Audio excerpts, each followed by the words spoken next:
Today I am getting ready to put out our summer 2026 special collections feature. And it's something really, really cool. It's never been displayed on tours before, so you're gonna get a little sneak peek right here today.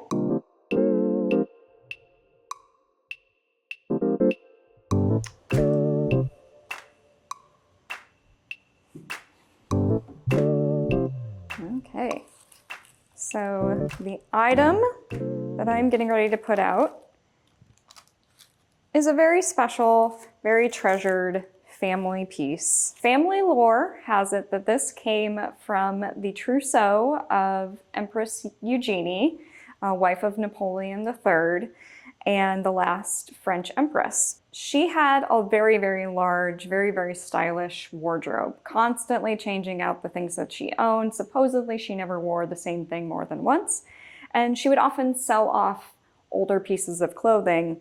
And so it is possible, though we don't have any research that really proves it, that this piece did come from her wedding trousseau or some other collection of her clothing. But we do know that it was purchased in 1924 and given to Margaret Douglas for her wedding to Howard Hall in June of 1924. And then each Douglas sister was given this lace to wear as part of their wedding ensemble. So in each one of the different weddings that happened here at Brucemore, you see this lace making an appearance. We don't know how Margaret wore it with her wedding dress. Ellen had it attached to the bottom of her veil, and she had a long cathedral length train, and it was attached to the bottom of that. And then Barbara had it pinned to the front of her bodice of her dress. So there's a little note tucked into the box here. This lace was made for the Empress Eugenie, sold after the empire fell in London. My mother tried to have some made later, but was told they would not duplicate the fineness at any price. I do not recognize the handwriting. It doesn't look like any of the family members' handwritings that I'm familiar with, so it's a mystery. So this lace is very, very delicate, and I'm trying to be very, very careful with the piece here because it does already have some small tears and areas where there have been losses.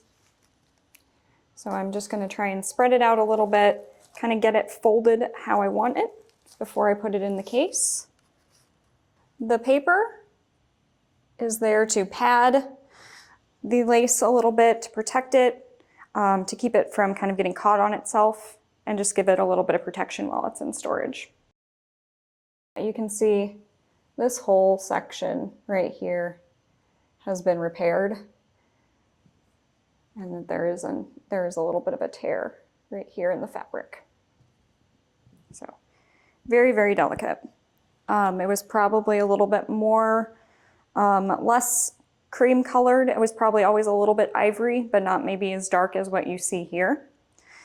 But we do know that both Ellen and Barbara's dresses were both kind of a silk color, like a peach colored almost. So this would have had a little bit of contrast with their dresses. We don't know what color exactly Margaret's dress was, since we don't have that one. It's very, very delicate, tiny, tiny, tiny work. Lots of flowers and vines. We are displaying the lace in this room because this is where Margaret actually displayed this lace when she and Howard were married. It actually hung right above the mantelpiece in this room. Displaying collections items like this in historic house museum settings is always more of a challenge than what you're going to see with your kind of traditional, what we like to think of as a box museum, right? A museum that's built for a purpose of displaying objects. Prior to us having a new HVAC system installed, we were just working with some single residential units that were really undersized for the building, and so humidity control and temperature control was a big struggle. And now our temperature is much, much more consistent. We can stay within targeted ranges. So I'm just going to be doing frequent checks on it, keep the light level in here as low as we can, so that it's not exposed to too much UV. This is also UV coated glass, and plexi, so that helps us to protect it a little bit. After I unpacked the lace the other day, I wanted it to have a little bit more support. So I ended up making a temporary mount using some cardboard tube, polyfill quilt batting, and some cotton stockinette. It's sitting very nicely in the case and it's much more supported, and I'm really happy with how it looks. Because this is somebody's home, it doesn't always have the right types of spaces, and because we are trying to replicate what it would have been like for the Douglas family to have lived here, it makes it more difficult to have pieces like large display cases and kind of complicated furniture to display this kind of thing. So it is always a little bit more of a challenge. We're in more space constraints than you would typically see in a museum, but we try to do the best that we can.